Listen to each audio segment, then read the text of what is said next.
Pembelajaran berdiferensiasi masih menjadi teka-teki bagi guru pada umumnya. Mereka saling bertanya dan masih butuh jawaban yang mereka inginkan. Bagi saya, pembelajaran berdiferensiasi cukup saya samakan dengan ciri-ciri. Apa saja ciri-ciri pembelajaran berdiferensiasi, dan saya berkaca dari ciri-ciri tersebut. Ciri-ciri pembelajaran berdiferensiasi. Yang pertama, bersifat proaktif. Yang kedua, menekankan kualitas daripada kuantitas. Yang ketiga, berakar pada asesmen. Yang keempat, menyediakan berbagai pendekatan dalam konten, proses pembelajaran, produk yang dihasilkan, dan juga lingkungan belajar. Sedangkan yang kelima, berorientasi pada peserta didik. Yang keenam, merupakan campuran dari pembelajaran individu dan klasikal. Dan yang ketujuh atau yang terakhir, bersifat hidup. Dalam pembelajaran berdiferensiasi, saya melakukan beberapa pendekatan. Pendekatan konten, contohnya. Ada inovasi yang sangat terbarukan dari saya, yang saya namakan dengan istilah stupa. Stupa adalah strategi tumpeng Pancasila. Tumpeng tidak sembarang tumpeng.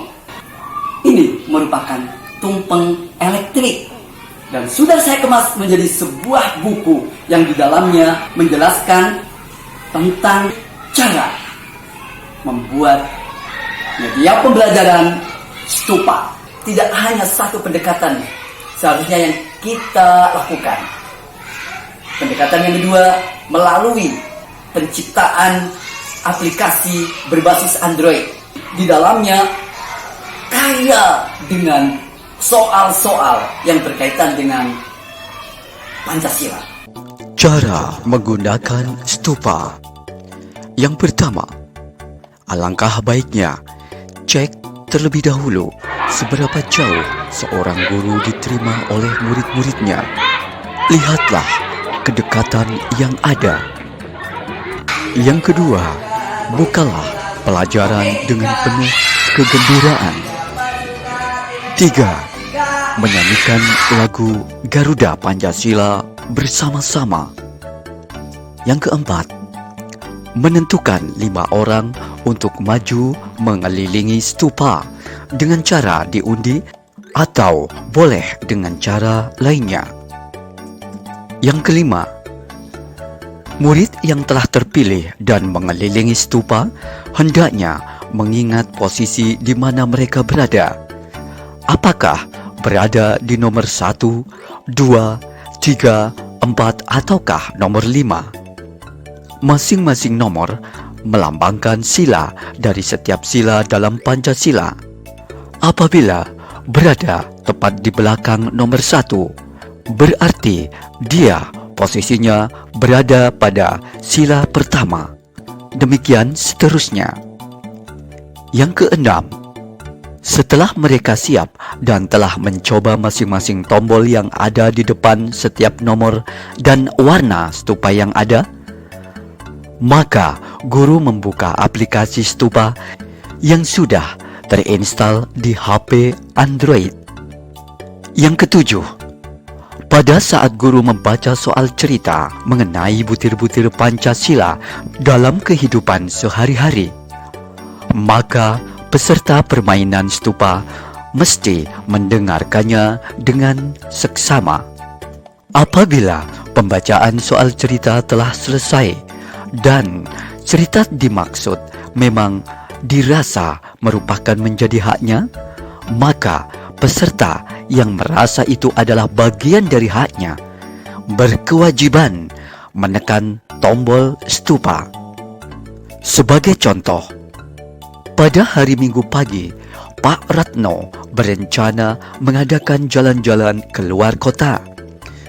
Oleh karena itu, beliau mengumpulkan anak-anaknya dan bermusyawarah untuk menentukan tempat wisata yang akan dikunjunginya. Tindakan yang dilakukan oleh Pak Ratno sangat sesuai dengan pengamalan sila Pancasila, yakni sila yang ke ... Dalam hal ini berarti soal cerita tersebut adalah hak peserta stupa dengan nomor 4. Karena berkaitan dengan hal musyawarah, seharusnya peserta yang merasa nomor 4 berkewajiban segera menekan tombol stupa yang ada di depannya. Sementara nomor lainnya karena bukan haknya, maka tidak perlu menekan tombol. Jadi, prinsip permainan stupa bukan cepat tepat, tetapi lebih mengutamakan hak dan kewajiban. Matematika tentu ada alat ukur untuk mengetahui berhasil dan tidaknya. Misalnya dengan soal. IPA pun demikian dan pelajaran yang lainnya. Akan tetapi skala sikap, bagaimana murid itu bersikap, tentu kita harus punya alat ukur. Alat ukur tersebut yang saya namakan dengan KEPO. KEPO adalah kendali poin, dan hasilnya luar biasa. Mereka berbondong-bondong, berpacu, bahkan murid-murid berkompetisi, ya, bahu-membahu, ingin memperoleh, ingin mendapatkan poin yang dia dapat. Ada beberapa catatan yang perlu saya sampaikan di sini, bahwa seorang guru dalam pembelajaran berdiferensiasi, intinya adalah bahwa guru harus mengerti tentang murid. Guru harus dekat dengan murid-muridnya. Bukan murid yang harus tahu tentang guru, tapi gurulah yang harus berempati dengan murid-muridnya, menganggap anak didiknya sebagaimana anak kandungnya sendiri. Gurulah yang berperan. Gurulah yang harus membuat inovasi demi inovasi, gagasan demi gagasan, metode demi metode, supaya murid tidak dirugikan dalam hal ini.